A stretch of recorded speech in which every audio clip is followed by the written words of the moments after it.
Hello साथियों, आप सभी का स्वागत है आपके अपने YouTube चैनल विजय मैरिया पे। पिछली क्लास में अपने देखा था कि एमसीक्यू क्वेश्चन किए थे सेल बायोलॉजी के। तो आज के लेक्चर में अपन स्टार्ट करेंगे नेक्स्ट क्वेश्चन। तो आज मैंने लिया कौन सा, पार्ट नंबर 2 लिया। पार्ट नंबर 2 में भी आज अपन कम से कम 20 क्वेश्चन सोल्व करेंगे। और पिछले वीडियो में अपन ने कितने क्वेश्चन देखे थे? 20 क्वेश्चन देखे थे। तो आज के वीडियो में भी अपन 20 क्वेश्चन देखेंगे। तो पहला क्वेश्चन देखते हैं कि पहला क्वेश्चन है कि जो कोशिका झिल्ली है वो किसकी बनी होती है, सेल मेम्ब्रेन है वो किसकी बनी होती है। इस बार मैंने किस में ले लिए सारे क्वेश्चन? हिंदी मीडियम में। पिछली बार इंग्लिश मीडियम में लिए थे तो कुछ बच्चों को प्रॉब्लम हो रही थी कि सर कि हिंदी मीडियम में भी कराओ, तो मैंने इस बार ले लिया हिंदी मीडियम में। तो ये बोल रहा है कि सेल मेम्ब्रेन है वो किसकी बनी होती है। अपनी सेल मेम्ब्रेन है वो किसकी बनी होती है? एक तो बनी होती है प्रोटीन की, एक होती है लिपिड की, और किसकी बनी होती है? कार्बोहाइड्रेट की। तो लिपिड में भी कौन सा लिपिड होता है? मुख्यतः फोस्फोलिपिड होता है। कौन सा लिपिड होता है? फोस्फोलिपिड।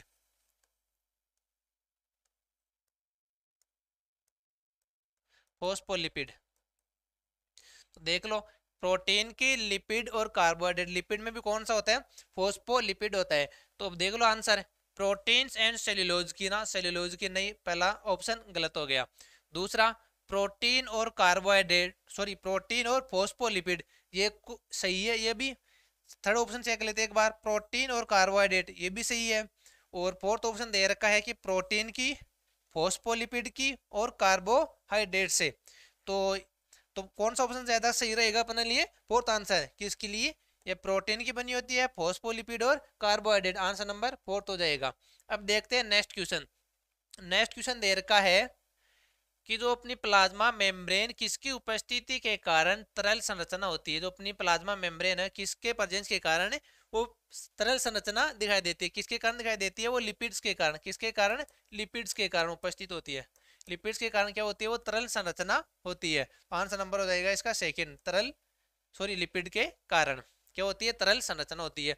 ये ऑप्शन है थोड़े आगे पीछे लिख रखे, तो उसको आप देख लेना। आंसर नंबर हो जाएगा सेकंड, लिपिड्स के कारण। अब देखते हैं नेक्स्ट क्वेश्चन। नेक्स्ट क्वेश्चन दे रखा है कि मध्य पटलिका में कौन सा रासायनिक पदार्थ है वो अधिकता से पाया जाता है। तो जो मिडल लेमिला होती है उसमें किसकी बनी होती है? मिडल लेमिला कैल्शियम पैक्टेट की। किसकी बनी होती है वो? कैल्शियम पैक्टेट की। तो इसमें सबसे ज्यादा कौन सा पदार्थ होगा? पैक्टेट। पैक्टेट से मतलब हो गया यहाँ पे पैक्टिन होती है। तो सबसे ज्यादा कौन सा हो जाएगा? पैक्टिन। आंसर नंबर कौन सा हो जाएगा इसका? फोर्थ आंसर हो जाएगा। अब देखते हैं नेक्स्ट क्वेश्चन। नेक्स्ट क्वेश्चन दे रखा है कि प्लाज्मा झिल्ली है, प्लाज्मा झिल्ली है वो कैसी होती है? प्लाज्मा झिल्ली है वो कैसी होती है? वो सिलेक्टिव परमेबल होती है। Selective permeable. तो अपनी प्लाज्मा मेम्ब्रेन है वो कैसी होती है? सिलेक्टिव परमेबल होती है, मतलब चयनात्मक पारगम्य। कैसी होती है? चयनात्मक पारगम्य। आंसर नंबर कौन सा हो जाएगा इसका? आंसर हो जाएगा फर्स्ट। अब देखते हैं नेक्स्ट क्वेश्चन। तो नेक्स्ट क्वेश्चन दे रखा है कि प्लाज्मा झिल्ली के तरल मोजेक मॉडल में, किसके बारे में बात कर रहा है? प्लाज्मा मेम्ब्रेन के तरल मोजेक मॉडल के बारे में। तो तरल मोजेक मॉडल है वो किसने दिया था? याद होना चाहिए। तरल मोजेक मॉडल वो किसने दिया था? सिंगर और निकोलसन ने। किसने? सिंगर और निकोलसन ने। कब दिया था? 1952 में दिया था। कब दिया था? 1952 में। तो इसके अनुसार क्या होता है कि जो लिपिड है वो किस में होता है? फोस्फोलिपिड होता है वो किस में होता है? बाई लेयर होता है। कैसा होता है वो? By layer. कैसा होता है? By layer. ऐसा होता है, ये देखो।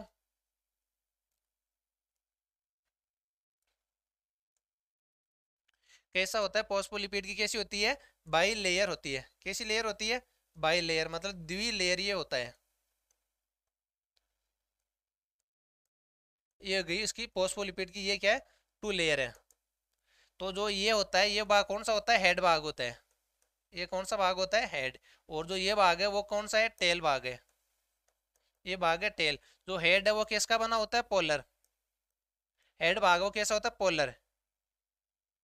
पोलर पार्ट होता है। जो टेल होता है वो कैसा होता है? Non polar. Non polar. तो देख लो अब यहाँ से, जो पोलर पार्ट होता है वो कैसा होता है?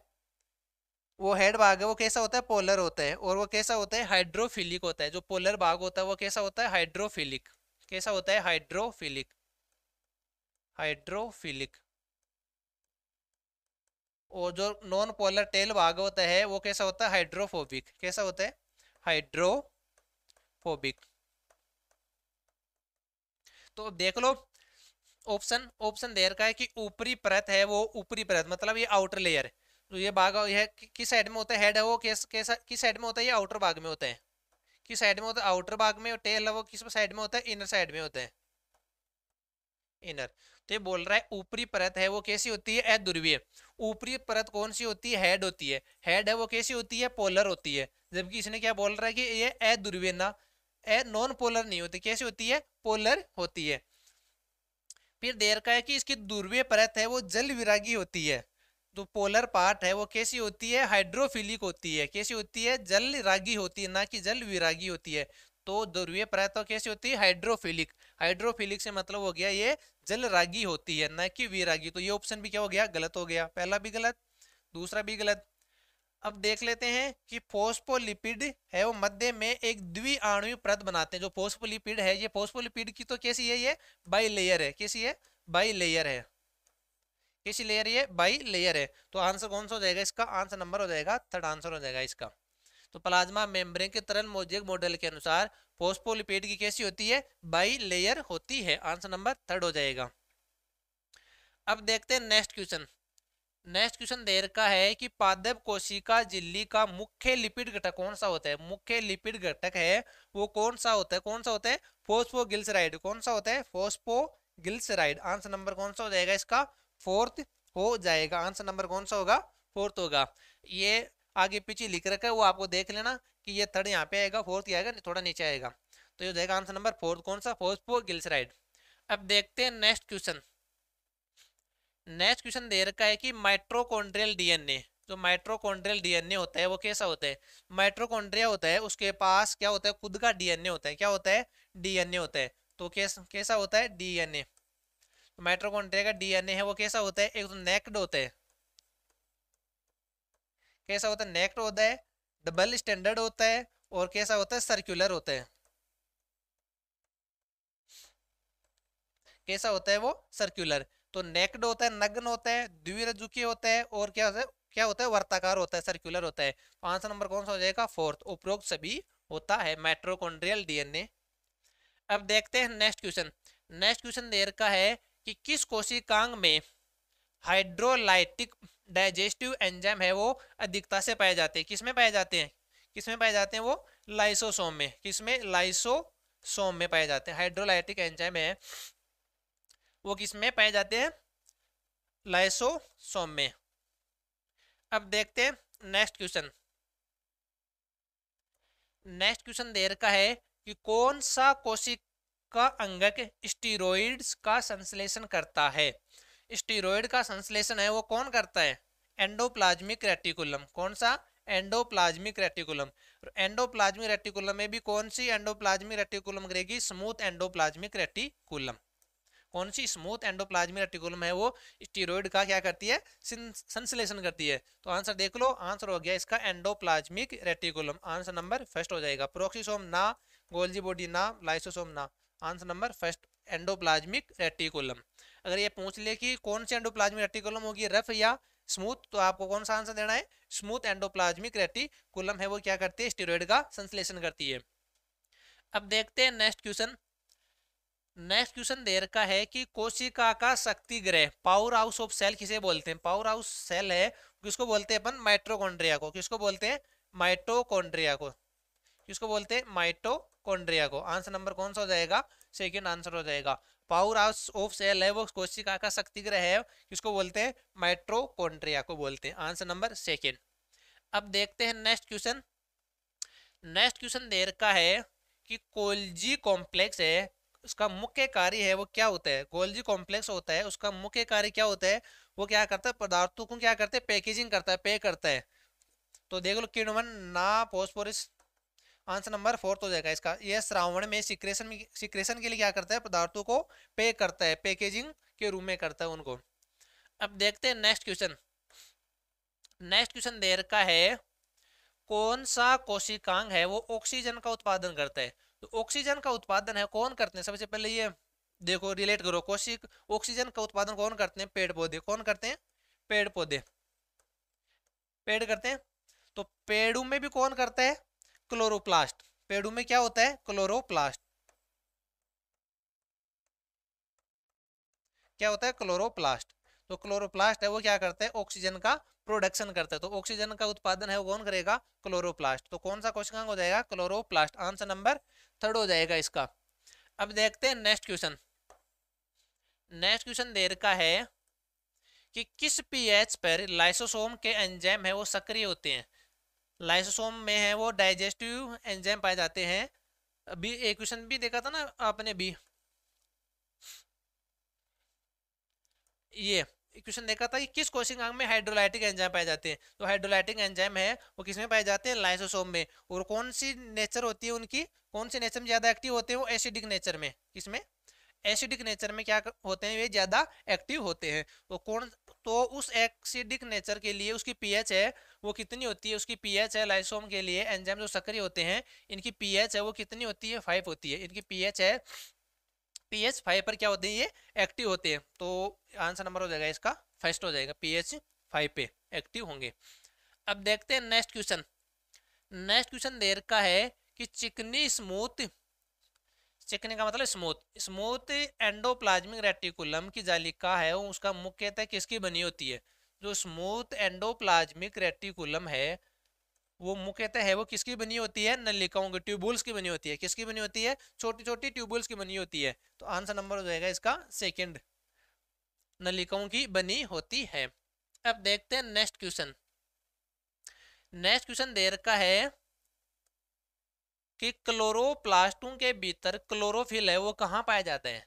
अब क्लोरोप्लास्ट है किस कहाँ पाया जाता है, तो जो क्लोरोफिल है वो क्लोरोप्लास्ट को कौन से भाग में पाए जाते हैं। तो कौन से भाग में पाए जाते हैं, जो ग्रेना होता है, कौन सा ग्रेना पार्ट होता है उसमें क्या पाया जाता है, क्लोरोफिल पाया जाता है। तो आंसर नंबर कौन सा होगा इसका, आंसर हो जाएगा इसका फर्स्ट हो जाएगा।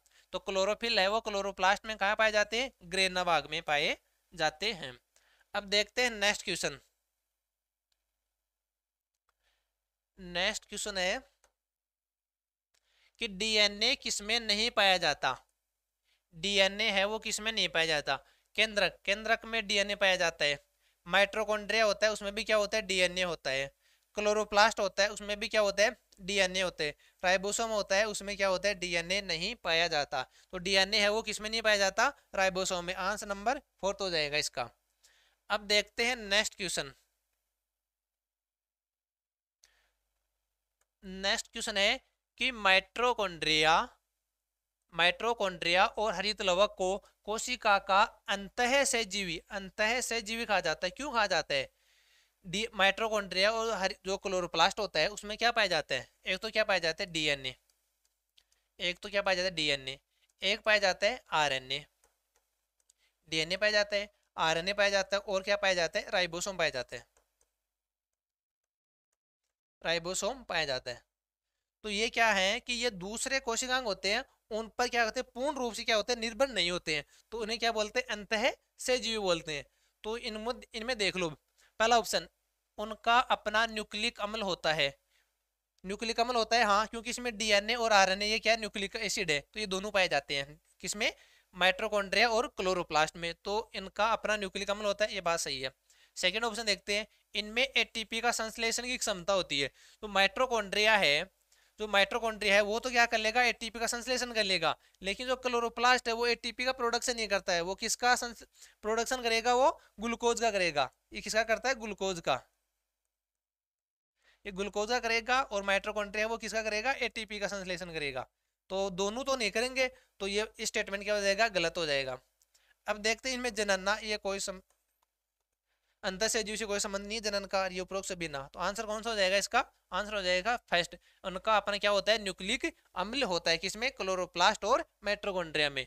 आंसर नंबर फर्स्ट हो जाएगा। अब देखते हैं नेक्स्ट क्वेश्चन। नेक्स्ट क्वेश्चन दे रखा है कि कोशिकांग जो लाइसोसोम के निर्माण में भाग लेता है, कौन सा कोशिकांग है जो लाइसोसोम के निर्माण में भाग लेता है, कौन सा कोशिकांग होगा, जो माइट्रोकॉन्ड्रिया सॉरी एंडोप्लाज्मिक रेटिकुलम और कौन सा, गोल्जी बॉडी, ये क्या करते हैं, लाइसोसोम के निर्माण में क्या करते हैं, भाग लेते हैं। तो आंसर नंबर कौन सा हो जाएगा इसका, उपरोक्त 1 और 2 दोनों। तो लाइसोसोम होता है जो एंडो मेम्ब्रेन सिस्टम होता है उसमें कौन कौन से होते हैं, एक तो एंडोप्लाज्मिक रेटिकुलम होता है, एक क्या होता है गोल्जी बॉडी होती है, और एक क्या होता है लाइसोसोम होता है, और क्या होता है वेक्यूल होती है। तो इनकी क्या होता है कार्य और संरचना क्या होती है, एक जैसी होती है। तो ये क्या होंगे एक दूसरे से क्या होंगे रिलेट होंगे। तो पहले एंडोप्लाज्मिक रेटिकुलम में किससे संबंधित होगा, गोल्जी बॉडी से लाइसोसोम का संबंध होगा। तो लाइसोसोम का निर्माण किससे होगा, एंडोप्लाज्मिक रेटिकुलम और गोल्जी बॉडी दोनों से मिलकर क्या होगा लाइसोसोम का निर्माण में क्या करते हैं, ये भाग लेते हैं। तो आंसर नंबर हो जाएगा इसका, थर्ड आंसर हो जाएगा। अब देखते हैं नेक्स्ट क्वेश्चन। ये बोल रहा है कि क्रिस्टी है वो कहाँ पाए जाते हैं, क्रिस्टा है वो कहाँ पाए जाते हैं, क्रिस्टा कहाँ पाए जाते हैं, माइट्रोकॉन्ड्रिया में। कहाँ पाए जाते हैं, माइट्रोकॉन्ड्रिया में। ये क्या माइट्रोकॉन्ड्रिया है वो कैसा होता है, बाई लेयर होता है। कैसा होता है, बाई लेयर। माइट्रोकॉन्ड्रिया है वो कैसा होता है, बाई लेयर होता है। ये तो होगी आउटर लेयर, और जो ये क्या है इनर लेयर, और ये क्या है मैट्रिक्स। ये क्या है मेट, कहाँ चला गया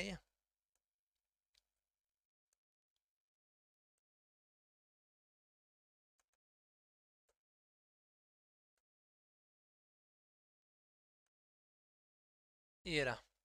तो ये है क्रिस्टी, क्रिस्टी है तो किसमें पाया जाता है, माइट्रोकॉन्ड्रिया। माइट्रोकॉन्ड्रिया का तो कैसा होता है माइट्रोकॉन्ड्रिया, बाय लेयर होती है। तो ये तो आउटर लेयर होगी, ये होगी इनर लेयर, और इसमें ये क्या होता है मैट्रिक्स होता है। ये क्या है मैट्रिक्स। जो इनर लेयर है वो क्या होती है, इनफोल्ड बनाती है अंदर की ओर। क्या बनाती है, इनफोल्डिंग, अंतर्वलन बनाती है। ये बना ली एक अंतर्वलन, यहाँ बना लिया इसने, एक अंतर्वलन यहाँ बना लिया, एक अंतर्वलन यहाँ बना लिया, एक यहाँ बना लिया, ऐसे बन गया, और यहाँ पे हो गया, और एक बन गया यहाँ पे। तो जो इन फोल्डिंग बनाती है, जो इनर लेयर होती है जो बनाती है, इनको क्या बोलते हैं, क्रिस्टा बोलते हैं। क्या बोलते हैं, क्रिस्टा। इन्हें क्या बोलते हैं, क्रिस्टी बोलते हैं। तो क्रिस्टी है वो कहाँ पाए जाते हैं, क्रिस्टी कहाँ पाए जाते हैं, माइट्रोकॉन्ड्रिया की आंतरिक झिल्ली में पाए जाते हैं। तो ये हो गया, देखो आंसर हो जाएगा इसका, माइट्रोकॉन्ड्रिया की झिल्ली में पाए जाते हैं। आंसर नंबर कौन सा हो जाएगा इसका, थर्ड आंसर होगा। अब देखते हैं next question. Next question there का है सॉरी, सिस्टर्नी नामक संरचना है वो कहाँ पाई जाती है, सिस्टर्नी है वो कहाँ पाई जाती है, किसमें पाई जाती है सिस्टर्नी, एक तो पाई जाती है एंडोप्लाज्मिक रेटिकुलम में, और एक किसमें पाई जाती है गोल्जी बॉडी में। तो देखो कौन सा, केवल माइट्रोकॉन्ड्रिया में ना, केवल एंडोप्लाज्मिक रेटिकुलम, एंडोप्लाज्मिक रेटिकुलम और कहाँ पाई जाती है गोल्जी बॉडी में। माइट्रोकॉन्ड्रिया में तो सिस्टर्नी नहीं पाई जाती, माइट्रोकॉन्ड्रिया की आंतरिक झिल्ली में क्या पाया जाता है, क्रिस्टी पाई जाती है। केवल गोल्जी बॉडी में ना, दोनों में पाई जाती है, एंडोप्लाज्मिक रेटिकुलम और जो गोल्जी बॉडी होती है उनमें क्या पाई जाती है, सिस्टर्नी नामक संरचना पाई जाती है। आंसर नंबर हो जाएगा इसका, थर्ड हो जाएगा। तो ये थे आज के लिए क्वेश्चन, 20 क्वेश्चन आज आपने क्या कर लिए, देख लिए। नेक्स्ट क्लास में नेक्स्ट क्वेश्चन लेके आएंगे, तब तक के लिए आपका बहुत बहुत धन्यवाद। वीडियो को लाइक कर दिया करो, और चैनल को सब्सक्राइब कर लिया करो, अपने दोस्तों को भी शेयर कर दिया करो, ताकि उनका भी थोड़ा सा भला हो जाएगा। Thank you so much.